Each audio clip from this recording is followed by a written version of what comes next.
যে তিনি মানে আপনার কথা নির্বাচনের আগে হাতিয়ায় আব্দুল হান্নান মাসুদকে কিভাবে ফেরি দিয়েছেন, যার কারণে আব্দুল হান্নান স্থানীয় নির্বাচন অনেক বেশি জনপ্রিয় হয়ে উঠেছেন। দয়া করে এই প্রশ্নটি করবেন। আপনার বিরুদ্ধে কিন্তু এই যে ছাত্রদের বা বৈষম্য বিরোধী ছাত্র হয়ে নাগরিক পার্টি, তারপরে এটা জাতীয় নাগরিক দল যেটা এনসিপি, সেইটাকে সমর্থন করার অভিযোগ আছে। মানে সব পক্ষই আপনার বিরুদ্ধে এক ধরনের অভিযোগ করছে যে আপনি আসলে দেশে দেশে কত 18 কোটি লোক আছে। 18 কোটি 18 কোটি লোকের 18 কোটি অপিনিয়ন হতে পারে। লেটেস্ট যেটা বললেন, আমি তোর প্রথম প্রসঙ্গে যেতে চাই না, কারণ অনেকে এম্বারেস হবেন, এখন অনেকেই এম্বারেস হবেন। এটা আমরা করিয়ে দিই, করার চেষ্টাও করি। I am the last person. হ্যাঁ, সেটা আপনি পরে আমার, এখন আমি যদি নাম নেই কারা বেশি প্রেশারাইজ করছে কি কিভাবে করিয়ে এনেছে, এটা এম্বারাসিং, খুবই এম্বারাসিং হবে, কারণ এখন অনেকে অনেক উচ্চ পদে আছে। হ্যাঁ, এটা কি 2007-এর নির্বাচনের কথা বলছেন? 2000 যে কথাটা আপনি বললেন যে না, ওই হান্নান মাসুদের ফেরির কথা বলছেন। আচ্ছা, আমি হান্নান মাসুদের ফেরির কথা বলি। ও, হান্নান মাসুদের ফেরির কথা, জি। না, আমি আগেরটা বললাম আর কি, এখন আমি ওই শুনে যাচ্ছি। হান্নান মাসুদের ফেরির কথা হলো, এই ফেরিটা আমি যখন উপকূলে, অনেকেই জানেন না, প্রায় 30, 40, 50 বছর উপকূলের কতগুলো এলাকাতে কোনো ফেরি দেওয়া হয় নাই। কারণ সেখানে যারা প্রভাবশালী ছিল তাদের ব্যবসা ছিল স্পিড বোট ব্যবসা। আচ্ছা, এবং সেটা আমি দক্ষিণ থেকে শুরু করি, কুতুবদিয়া, হাতিয়া, মহেশখালী, সন্দ্বীপ। এখানে যারা প্রশ্ন করেছে তাদের যদি সেই এলাকার লোক হয়, তাদের জিজ্ঞেস করেন যে শেষ ফেরি তারা কবে চড়েছিল এর আগে। এই কুতুবদিয়া হলো লাস্ট, কুতুবদিয়া থার্ড লাস্ট। প্রথমে আমি গেলাম মহেশখালীতে ফেরি দেওয়া হলো, ফেরি দেওয়া হলো, কারণ মহেশখালীর লোকজন বেশি। এটা পিছনে মহেশখালীর লোকজন যেমন ছিল, মহেশখালীর একজন আপনার আমার খুব ক্লোজ ছিলেন, প্রফেসর সাহেব। উনি উনি আমাকে, আমি নাম নাই বললাম, উনি আমাকে খুব প্রেস করেন প্রথম থেকে। তা আমি মহেশখালীতে নিজে দেখলাম যে হ্যাঁ, একটা ফেরি দরকার, ফেরি দিলাম। তারপরে সন্দ্বীপটা তো একেবারে আইসোলেটেড ছিল। সন্দ্বীপ আপনি জানেন সবচেয়ে বড়, ওয়ান অফ দি বিগেস্ট দিয়ে, আর উপকূলীয় এলাকা। সন্দ্বীপে দেওয়া হলো। তারপরে আমার কাছে থার্ডে ছিল আপনার হাতিয়াতে ফেরি ছিল না, হাতিয়াতে স্পিড বোটে যেত, আর একটা সি ট্রাক ছিল, 1 থেকে 2টা সি ট্রাক। হাতিয়ার লোকজন, দ্বীপবাসী বলে একটা অর্গানাইজেশন আছে, তারা আমার কাছে যখন আসলো তখন আমি বললাম, দেখেন হাতিয়াতে ফেরি দিতে হলে আপনাদের রেডিমেড রাস্তাঘাট নেই, ফেরির জন্য ফেরিতে গাড়ি নামাবেন, সেই গাড়ি নামাবার অবস্থা আপনার চেয়ারম্যান ঘাটে নেই। চেয়ারম্যান ঘাট মানে নোয়াখালী পরশু, সেখানে এটাকে তৈরি করতে হবে, এবং এটাকে তৈরি করতে হলে বাজেটের দরকার হবে। এবং এটা এখন রেকর্ডে আছে, ফাইন্যান্স মিনিস্ট্রিতে বহুবার চিঠি লিখে থেকে আমরা 30 কোটি টাকা চেয়েছিলাম। সেই 30 কোটি টাকা আলটিমেটলি বোধহয় ফাইন্যান্স সেক্রেটারি, এখনো একই ফাইন্যান্স সেক্রেটারি আছেন, খায়রুজ্জামান সাহেব, আমাকে বললেন যে স্যার অলরেডি স্যাংশন দিয়ে দিচ্ছি, টাকাটা এখন পাবে না, এখন বিআইডব্লিউটিএ তে বলেন যে তাদের বাজেট থেকে যেন রাস্তাটা তৈরি করে। ওই রাস্তাটা বোধহয় এখনো কমপ্লিট পাকা হয়নি। এটা করা, এবং আমার হাতে কোনো ফেরি ছিল না। নতুন ফেরি শিপইয়ার্ড থেকে পাওয়ার কথা, একটা আনন্দ আর একটা ট্রিয়াঙ্গেল থেকে আমার ফেরি পাওয়ার কথা। এদের টাকা পয়সা দেওয়া হয় নাই, এটা নিয়ে অনেক করে টাকা পয়সা দিয়ে আমি ফেরি যখন পেলাম, তখন ইট ওয়াজ অলমোস্ট আমাদের টেনিওর প্রায় শেষ অবস্থা। হ্যাঁ, তো রাস্তা টেম্পোরারি তৈরি করে তাড়াতাড়ি করে আমি বললাম, ভাই টেনিওর থাকতে দিতে চাই। হান্নান মাসুদ কয়েকবার আমাকে ফোন করেছে, আমার সাথে একবার দেখাও করেছে, হাতিয়ার অন্যান্য লোকজন দেখা করেছে। হাতিয়াতে গিয়ে আমি হাতিয়া বন্দর ঘোষণা করেছি, সেখানে বলেছি যে ফেরি কামে। তো এটা একটা কাকতালীয় ব্যাপার, এই ফেরিটা দিতে 30 জানুয়ারি আমি যেতে পারলাম না, আমার সচিব গিয়েছিলেন। সেখানে বোধহয় যদি নষ্ট না করে থাকে, এখন আমার নাম ফলক লাগানো আছে, হ্যাঁ,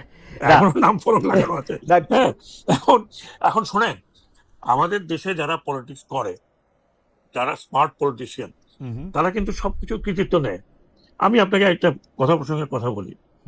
এই যে অন্তর্বর্তীকালীন সরকার, এখন তো আমরা শুনি সবই খারাপ কাজ হয়েছে, কি ফাইন্যান্সিয়ালি, অর্থনৈতিক ভাবে দেশটা যে অবস্থা চলে গেছিল, সেখান থেকে টেনে উঠায়নি।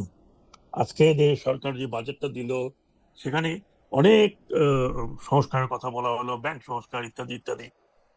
তো কেউ কোনো ক্রেডিট দেয় যে না পলিটিক্স করতে গেলে না আপনি না আপনি আপনাদেরকে বলবেন যে আপনার এটা খালেদ আপনাদের মহিউদ্দিন করছে এই জন্য আমরা আপ- পেয়েছি। আপনাদেরকে আমরা অনেক ক্রেডিট দিতে চাই, সেই ক্রেডিটটার প্রসঙ্গে আসছি। তো এর মধ্যে একটু দর্শকদের না জন্য না, বলি। দর্শক আচ্ছা, আমি আপনাকে কথাটা বললাম যে জি। নিয়ে এই প্রশ্নটা করেছেন, হুম হুম। তার মনে হয়তো এই প্রশ্নটা দেখতে পারে, কিন্তু কেউ যদি অ্যাডভান্টেজ নেয় এটা, হ্যাঁ, কেউ যদি অ্যাডভান্টেজ নেয় তাহলে আমি বলবো যে উনি একটু খাতাপত্র দেখে দেখেন যে তার কবে মনে থেকে। প্রশ্নটা কেন, তার একটা সাপ্লিমেন্টারি প্রশ্ন হ্যাঁ, আছে যে বিএনপি মনোনীত প্রার্থী যিনি আছেন মাহমুদুর রহমান শামীম, তিনিও ফেরি আনতে চেয়েছিলেন কিন্তু ফেরি আনতে পারেন নাই। আপনি এটা নিয়ে লম্বা করতেও পারেন, মানে ফেরি তো দেয়া হয়েছে, এখন এটা হান্নান মাসুদের ক্রেডিটের লাইনে গেছে না মাহমুদুর রহমান শামীমের ক্রেডিট লাইনে গেছে, সেইটা হচ্ছে আর কি একটা প্রশ্ন। আচ্ছা, আমি কয়েকটা ছবি আমার কাছে ছিল, দেখাতে পারতাম হ্যাঁ। যে ওখানকার কিছু প্রমিনেন্ট লোকজন যারা বুয়েটে চাকরি করছে, হুম হুম। কয়েকজন টিচার আমার কাছে এসেছিলেন এবং ওনাদেরকে আমি একই কথা বলেছি। আমার কাছে অ্যাপ্লিকেশন, আমি বলি, ভাই আমি এটা it is under consideration, but this are the problem. আপনি রাস্তা না হয় আমি ফেরি দিলাম, গাড়ি উঠবে ওখানে কোথেকে? মানে যে রাস্তা থেকে যে গাড়িটা তো নামতে হবে। Right right.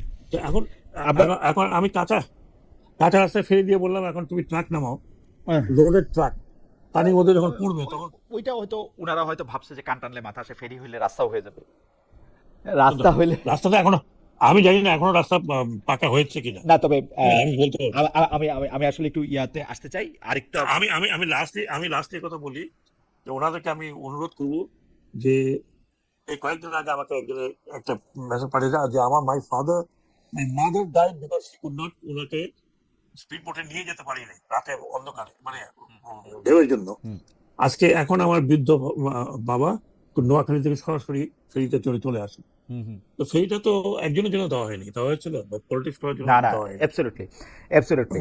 যাই হোক, আমি পরবর্তী প্রসঙ্গে যাওয়ার আগে একটু দর্শকরা একটু পড়ি। হাবিব প্রধানিয়া, ওনার নাম খালেদ মহিউদ্দিন ভাই, আপনি বিএনপি নেতাদেরকে কেন টক শোতে আইনা দশ মানে প্রশ্ন করেন না, না কি করেন না, বা দর্শনের কথা বলেন না, সেটা একটা বললো। আমি জাস্ট একটা খালি একটু ছোট করে বলি যে গত 2 মাসের কম সময় থেকে যদি আমি ধরি যে আমাদের অনুষ্ঠানে এই সড়ক পরিবহন ও সেতু মন্ত্রী জনাব রবিউল, এই সংস্কৃতি মন্ত্রী জনাব নিতাই রায়চৌধুরী, আজিজুল বাড়ি হেলাল যিনি বিএনপির একজন নেতা, তারপরে হচ্ছে নরসিংদী সরি আরেকজন সংসদ সদস্য যিনি মুন্সিগঞ্জ জেলার সংসদ সদস্য, বিএনপি থেকে নির্বাচিত মুন্সিগঞ্জ জেলার সংসদ সদস্য, আমি দেখতে পাচ্ছি এইখানে বিএনপির আরও গুরুত্বপূর্ণ ব্যক্তিদের মধ্যে আমি দেখতে পাচ্ছি এখানে হুম্মাম কাদের চৌধুরী, আমি দেখতে পাচ্ছি নীলুফার মনি, আমি দেখতে পাচ্ছি পানি সম্পদ মন্ত্রী, মানে I can go on and on and on. মানে কেন মনে হলো যে বিএনপির লোকদেরকে আমি আইনা প্রশ্ন করি না এটা আমি জানি না, কিন্তু আমি এখন আপনাকে